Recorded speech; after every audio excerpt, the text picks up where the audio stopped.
Hello, good morning mga preps. Another great day. Sa ikaduwa naman nga adlaw, diri naman mamahaw naman ta. Bago ta maghikot sa ngaton nga pamahawon, lantaw-lantaw tala ni sa resort o kag mag-relax-relax. Pahangin na siyempre bago ka bugtaw, nami kini mag-imot-imotan na bago ka mamahaw. Tama man.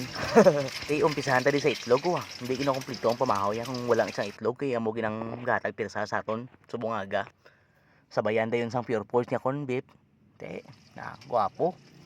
Sabayan pag isang dangget nga bulad bulig-bulig tadi prepare para do wala man sila may mahambal sa aton amo na ginatawag nga budol fight guys kis alang ta magngamo sini kay sa balay sanay mata nga pormi pinggan lang aton ginagamit ari gwapo ni kay salo-salo kamo tipid pa sa lugasan di bla tayo umpisahan tanay ni sa Ovaltine no habang gilaluto pang iban nga putahe amo ning way ko natilawan sa gamay ko amo nang way ko nagtaas kay haman nila Ovaltine daw nami do ni sa una kay amo na nagtagas ang iban nga tao subong tungod sini ti ako ya kay Wyman ariyo relax ta diya subong lang ta magubaltin liwat basi makaya pa man lang basi may tsansa pa atak na ta basi maulihi ta pauna-una naman adungan niya basta budol pa paunahay la kamo kuha sinang asudlan niya atak pamahaw mas nami abi mamahaw kung damo kamo ka solid ang tropa garop tanay kamo sabay-sabay wakal sabay-sabay tikal di ba hay busog naman ta unwind liwat see you next day naman mga preps hasta dire na lang